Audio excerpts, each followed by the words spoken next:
This is episode 10 of the One Idea podcast, Good Product versus Good Marketing.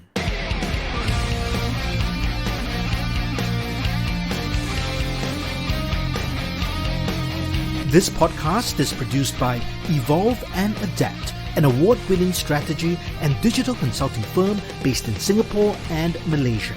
If you're looking to build your brand and generate massive leads and revenue, book a marketing consulting call at evolveadapt.com.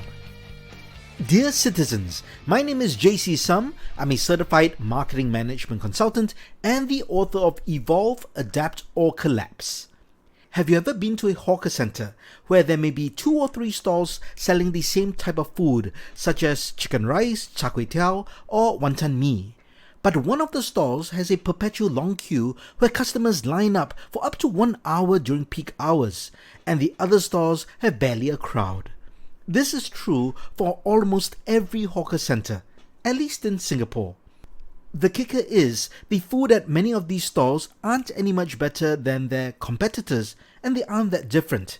Yet there are queues of people waiting to order from them. You'll find similar situations for the same types of businesses in the same geographical location, such as computer shops or wholesale markets or industry-specific malls. So why do these hawkers have such long queues? Is it the result of a good product or good marketing? These are 2 schools of thought when it comes to business.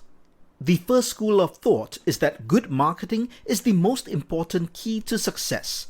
Marketing is about communicating the brand or product message to a target audience. Good marketing is required to generate awareness for a product and get sales. Sales means revenue that can be put back into more marketing or product development. There's ample proof that good marketing can make a business profitable even if the product is average. Just think of the numerous brands that you know that have great marketing, massive followings, but have an average product. On the other hand, there are competitor products that are much more superior but less successful, but often have a cult following from purists. You do not need to look further than the neighborhood hawker center that I mentioned earlier. Most of the popular stalls have been featured on TV shows, newspapers, magazines, food blogs, or won some kind of award. The long queues themselves are a form of visual marketing and work on those who have FOMO, which is the fear of missing out. These customers think, if there are 50 people in line to wait for the food, it must be good, so I better try it. To be honest, I'm the complete opposite. I look for the stall with the shortest queue. An article in Forbes on why marketing your product is more important than the product itself highlighted 2 points. Number 1. Nearly 8 out of 10 online stores fail within the first 24 months, often due to problems concerning subpar branding and an excessive emphasis on the product itself rather than marketing the product. Number 2. While your product is critical to sustainable business success, poor branding in a digital era of social credibility and brand recognition can make your product irrelevant. Inc.com pointed out that the superb marketing trumping great products trend is also very much apparent in politics, where the person that often wins an election does so because he or she has a much better marketing campaign than the competition does. The other school of thought is that a good product and the quality of that product is the most important thing in business. Maintaining a customer base is only possible with a good product with quality. If a product or service is flawed in some way, no amount of marketing will help. Marketing can get you a one-time sale, but repeat sales come only when the product is good. Customer satisfaction is also only possible if the product or service is of a certain top quality. In the absence of quality control, a marketing campaign may attract customer attention, but it will not attain customer satisfaction. Proponents of the good product philosophy believe that this is the heart and soul of a business and will ensure that a business is sustainable and have long-term success. If there isn't a good quality product, marketing is just a hollow promise with no real meaning. These proponents believe that if the product is good, it will naturally be discovered and found by people. This is true most of the time, but the question is, How long will this organic discovery process take? 2 months? 6 months? A year? From a practical point of view, can a business sustain itself during this period while it waits for its product to be discovered and organically marketed? With rising costs and monthly fixed costs, is it viable for a business to depend on organic discovery? In today's market, it is highly unlikely unless you have deep pockets and are prepared for the initial long winter. And success is not guaranteed after that. So what do you think? Which is more important, good marketing or a good product? If you were to ask me and I could only choose one, which one would I choose? A good product or good marketing? Well, this is a no-brainer for me. I would choose good marketing, but with the following two assumptions as caveats.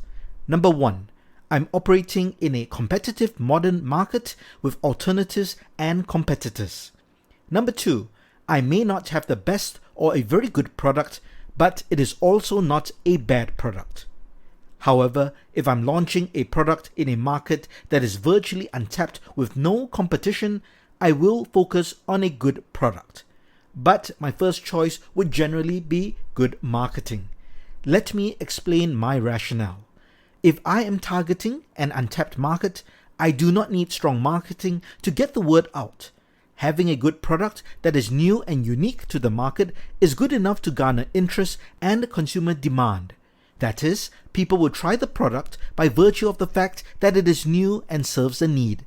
Therefore, a good product will ensure happy returning customers and strong word-of-mouth marketing. However, in a developed competitive market where consumers are bombarded by brand and product messaging every second of the day, then good marketing is needed. Otherwise, even the best product in the world may not be known to the market without good marketing. Here is another way of looking at it. Instead of a business, let us look at the subject as a candidate for a job opening in a company. If you are applying for a job, which do you think is more important, your ability to do good work or how you present yourself at the interview?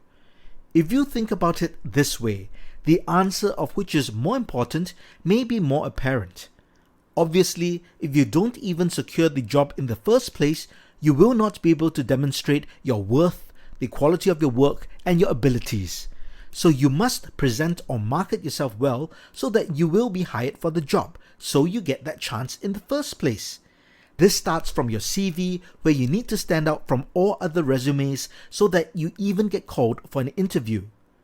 During the interview, you must present yourself and convince the hiring manager that you are the right person for the job. You must dress the part, say the right things, and sell yourself.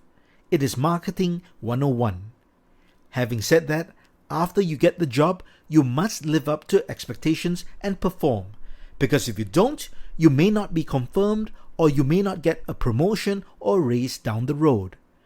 This is similar to the importance of having a good product. While good marketing attracts and secures customers, the good product ensures they come back. So the best scenario is, of course, to have the best of both worlds. For quick short-term results, good marketing is enough to get you there. But to build a long-term sustainable business, you do need a good product. Good marketing and a bad product just means that more people will know about your bad product quicker. Good products ensure that you have repeat customers and have strong word-of-mouth marketing.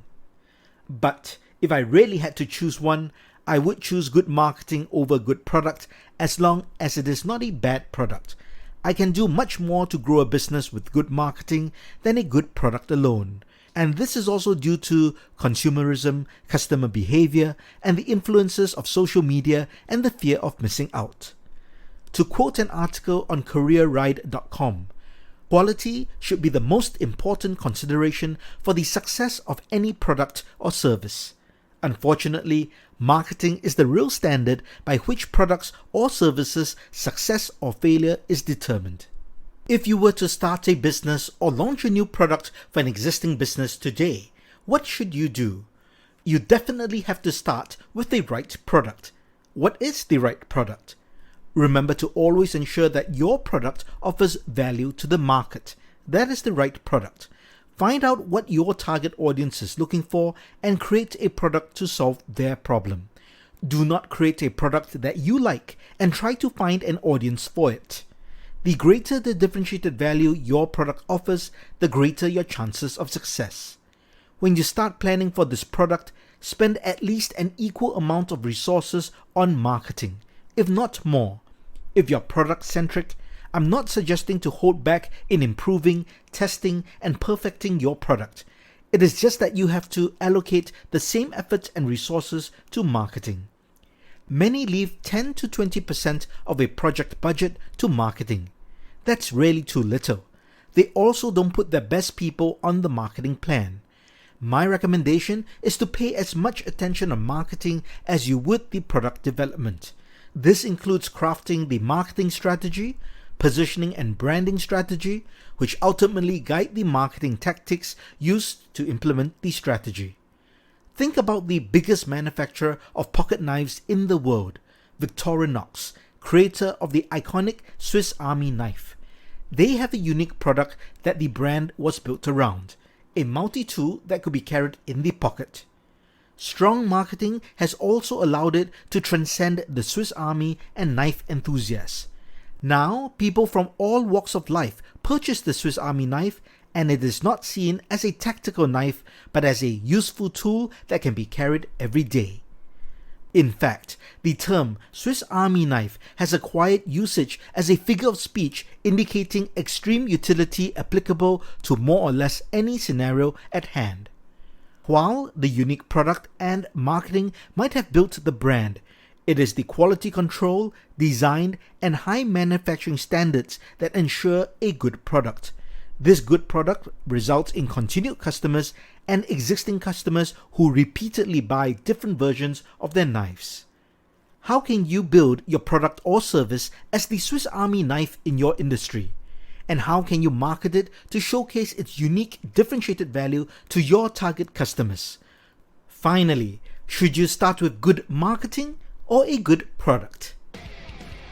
I hope you enjoyed this episode of the One Idea podcast. Catch every episode by subscribing to the podcast on Apple Podcasts, Spotify, Google Podcasts, or on your favorite podcast app. Just search for One Idea, ONEEYEDEER. As you know, a podcast needs listeners' reviews to grow, so please leave a 5-star review on Apple Podcasts. This ensures we can keep this podcast free forever. Check the show notes for details.